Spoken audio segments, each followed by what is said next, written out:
And now we're gonna do something everybody like to do. All right, here we go. 1, 2, 1, 2, 3, 4. Yo, this is Charlie Tuna from Jurassic 5. This is Mark Ray. This is Craig Charles. And you are now tuned into Joints and Jams With Shaka Loves You. with Shaka Loves You. With Shaka Loves You on Soho Radio. Listen on the slide. You gotta have tiny legs. Nah, longer fingers, I think. Yeah. I can ruin any party, mate. Just say no. and good luck on y'all show, man, for real.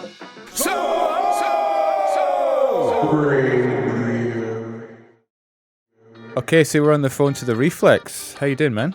Hey, I'm good. Thanks for having me. How you doing? Yeah, I'm good, thank you. Thanks for chatting to us. My pleasure. So where in the world are you at the moment? Because we saw you were in LA recently. You back home now, or? Yes, yeah. I'm back home. I'm at the studio. I was in LA, Palm Springs for 10 days. Amazing. 10 days, yeah. So I went there to do some work with a French artist called Michel Polnareff, and he's one of the biggest French artists since the 60s. And I'm a huge fan. And he got me over to do some work with him. So it was pretty cool. And he's still going. I noticed. I was doing some research on the guy, and he's had a pretty long career. He's got another album coming out, or he's working on another album in the last couple of years. His album came out last year, Okay. but it took him like 29 years to release it. Yeah, Wow. yeah, 29 years. yeah. He's not that prolific, so it's a bit of a coup to end up working with him because I don't know when it's gonna come out. Obviously, I have no expectations. It could come out in 20 years. Yeah. I'm in no rush. Yeah. Well, hopefully you're still around when it comes out, right? I'm hoping, yeah. Oh, yeah. I'm hoping. So was it all work in LA, or did you get some time to relax as well? It was because I also had some meetings, and Nice. I've signed a deal with Universal. Oh wow. So that's why I went there for as well. So Amazing. I can't tell much about it now yet, but when it's ready, there'll be an announcement or something. Yeah. So yeah, so good. It's a combination of years of work. So Sure. so it's so nice. Amazing. So I wanted to kind of take it back a little bit and kind of talk about how you first started. Obviously, where in France did you grow up? I'm from Avignon, which is in the southeast. And how did the Reflex story, did it start there and then move to London, or did it? Well, no, it started here really, but I've been full-time for 9 years now. Right. And but I've lived in London since 1998. So it's over 21 years now. Was London always on your kind of radar to go there, or was it? Well, the town where I come from is most people leave to a bigger town for work opportunities. So most of my friends went to Paris. Yeah. And because I could speak English, I thought, well, I might as well go to London. It's bigger, it's more international, and music-wise, it's more happening as well. So yeah. So when did you realise that something was happening with your career and people really kind of taken to your style of production? Because nowadays it's not unusual to see your revisions getting millions of plays on YouTube. Well, I don't know. I think the first time I've sort of Googled one of my remixes, and I found out that Craig was playing it. Craig Charles. On his BBC, yeah. Yeah, he's a big supporter. Yeah, I didn't even know that he was playing it. It's just one day I just so randomly Googled one of my tracks, and I said, oh, actually, that's being played on the BBC. And then obviously at that time, SoundCloud was still a big thing. Sure. Yeah. And so you get feedback from well-known DJs, and they say, oh, can I have this? I like it and all that. So yeah, there was certainly some things where you could see that it was working for some people. Sure. I think that was the last time we saw you actually was playing with Craig Charles in Glasgow. Do you remember that gig? Oh yeah, Sub Club, yeah. That's right. Yeah. Supporting, well, because it was for the Jacksons, wasn't it? It was, yeah. Show. It was, and I remember you couldn't play. I know, we were we were so raging. Because they changed the venue. That's right, yeah. Something like that, yeah. I've still got the poster in my studio. Yeah, it's got the name on it. Well, exactly. That's all that matters, mate. Exactly. We still like to think we were there. Yeah, we tell everyone we played there. That was a good gig. It's always good at the Sub Club anyway. So, Subby's always it's a pretty solid club. Definitely, yeah. So obviously, speaking of DJs, your revisions appeal to such a wide range of DJs, different genres and styles of DJing. Was there anyone that you heard when they were supporting the track that you were kind of taken aback or surprised by? Well, there's all sorts of people. So there'd be like people like Scream, or Eats Everything. Yeah. They're sort of more known for more housey. Yeah, more of a harder sound really. But I guess they're just music lovers at heart. Sure.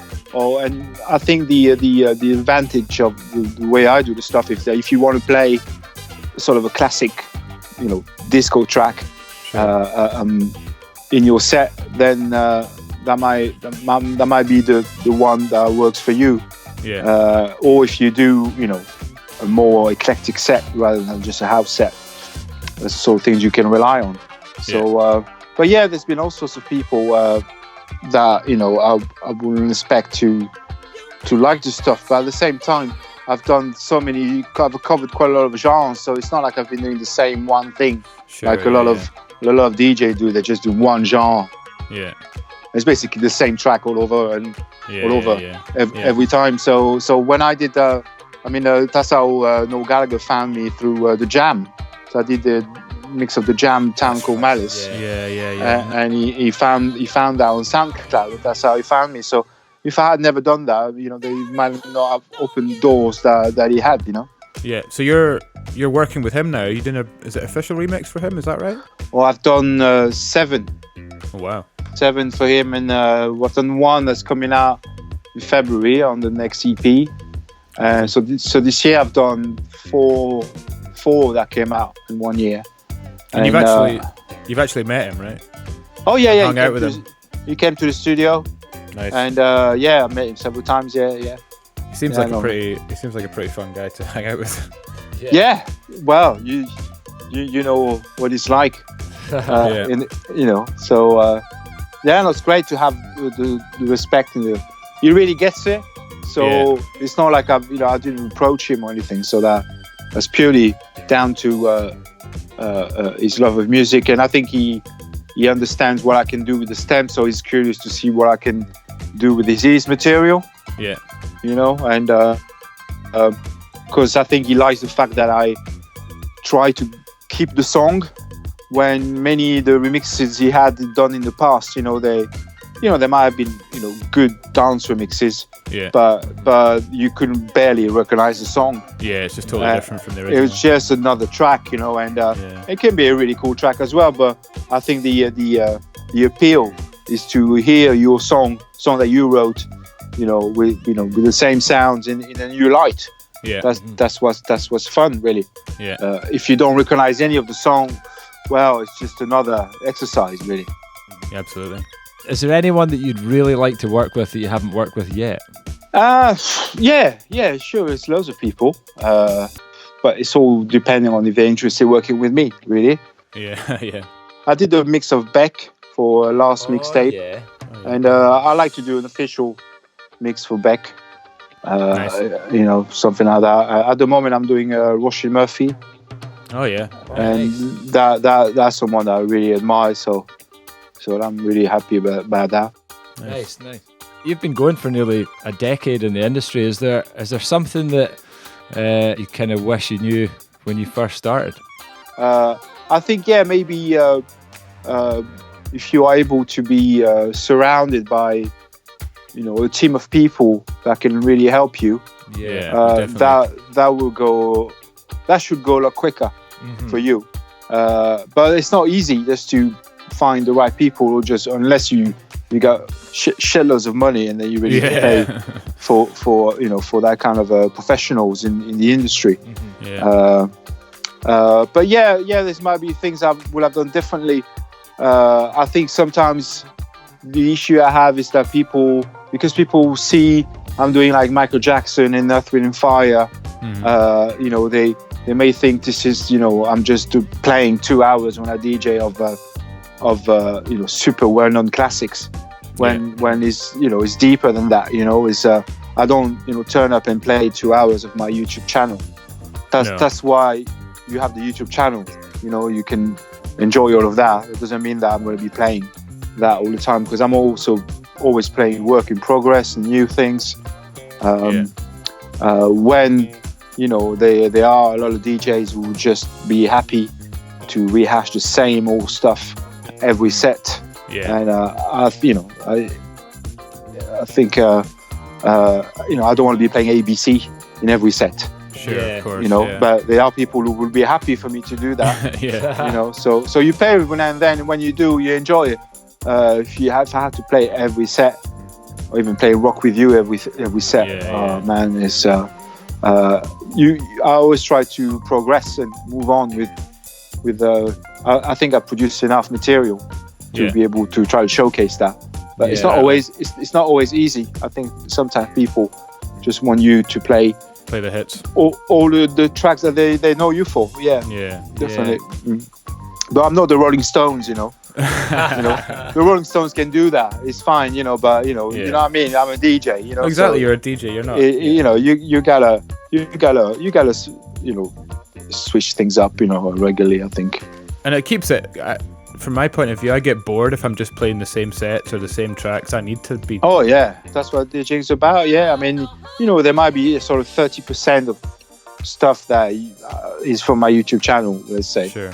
And the rest is new things and exclusives I get here and there, and work in progress as well. It's really important because sometimes it takes months before I finally get the time and the understanding on how to finish a track, and then making available or upload it or put it online or whatever. And when you're approaching a new revision project, how do you go about choosing a track? Have you got a process for that, or? The way I work usually is I've got a whole bunch of stems, so I've got like 20 projects on the go, and then I just go through them every day.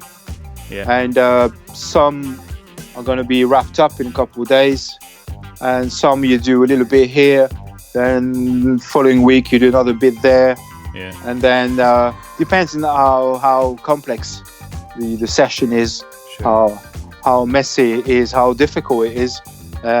Sometimes you have the idea, but it's just kind of not easy to make it happen. Or to finish. So you just gotta be patient. Often also what happens is that if I have 20 projects on the go, maybe only sort of 7 or 8 will actually end up being finished, because the other ones I work a bit on it and I'm like, okay, this is not going anywhere, or it's missing this, or the sounds are just not good enough. It's just going to be too much work to get anywhere satisfying. So I think that's it's a sort of process of elimination.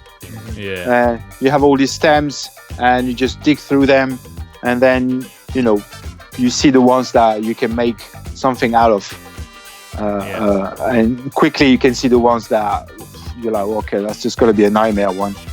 And sometimes disappointing because you have an idea on it's not always a track that you have in mind that's actually going to work. Sometimes I've done mixes in the past where I'm working on, I've got this session and I'm like, oh, okay, this is cool. And then a couple of hours, you get something really good. You're like, hey, I wasn't expecting that. And that become, one example is the Nina Simone I just did, and I posted. And was that the one that you just sent out in the email the other day? Yeah, that's the one. It's a great one. I had those multi tracks for years, and I just thought, oh, let's do that song because it's about freedom, and I did that freedom theme mixtape. Sure. Yeah. And that wasn't one that I spent a lot of time on. It was just sort of managed to get it sounding right. So okay, that's nice. And then I'll get more feedback on that one than on one that I spent bloody months on. Oh, really? So, So sometimes you just don't know how things are going to pan out. It's going to be perceived. We've all kind of had gigs that maybe haven't gone to plan. Have you got a worst gig story? Oh man, I've got tons of it. So have we, don't we? Where to start? Well, there's the one where you play after a live band, and they're great, and then everybody leaves after the band. And it's just That's you and does a lot. So I had one of those not long ago. When I played when I played at Glasgow in that park, they put me on at the same time as Chic. Oh, that was that's the Fiesta. right. Yeah. So we played that as well, but we were playing during the day, I think. Or we played. No, we played. That was the Sunday you did, wasn't it? I think so. Yeah. Anyway, I was the last one on that sort of stage. At the same time as Chic were playing, I think they just actually stopped it earlier. They just finished it half an hour earlier, and then I can just went and go and see Chic. Exactly. Yeah. So this thing happened. You know, sometimes it's just out of your control. I remember we did a gig when we were first starting out. This is quite a long time ago, and we were playing up in Thurso, which is a town in the way up in the north of Scotland, and we were playing on the back of a fish truck. All right. I think they just delivered the fish and then delivered the truck to the venue, and it stank. It just smelt of fish the whole time. And it was raining, and there was 3 people there. So what's next for you? Is there any? I mean, I know you talked about the thing with Universal. Can't really tell us much about that. But is there anything else coming up that you can talk about? But yeah, I'm off to Brazil. Wow. 2 weeks, got a gig there, first time there, so I was looking forward to that. Amazing. And then the week after, I'm off to Singapore for another gig on the beach. Oh, wow. So it's a long way to go, but hey, it's worth it. So it's going to beat the London weather in November, right? Yeah, definitely. Even though it's a short, won't be there for long. But okay. What I'm doing at the moment is trying to place officially more remixes that I've done. Right. Okay. So there's quite a few things where I'm just waiting for approval, and then we can make it available to all, officially. Yeah. And that's quite the hardest thing to do these days. Yeah. So now I've got to a certain level where it's a bit easier to approach people and say, hey, this is what I do, and this is the support I have, etc. Because I really, at the end of the day, you want the stuff you worked on, the stuff that you worked hard for, to be enjoyed by as many people as possible. Yeah, absolutely. Of course. And but that's always the issue when you only do remixes. So I'm just concentrating on that, and I just got a kid as well 4 months ago. Oh, congratulations! I've got a son. Thank you. Amazing. And so that takes a lot of my time. How's it been going balancing DJ and dad life? Well, the DJ, I've sort of put things on hold for a bit. Okay. So just to have time, So just the nights are being interrupted, as you would expect, as you would expect from a child. But no, it's great. It's just another amazing experience. Yeah, I bet. So trying to spend some quality time with my family at the moment. Sure. That's really important. Yeah. Amazing. Well, that's a nice place to leave it. Nicholas, thanks very much for taking the time to chat to us, man. My pleasure. Thanks for having me. All the best to you guys. Yeah. Take care. Take it easy. Thank you. Bye bye.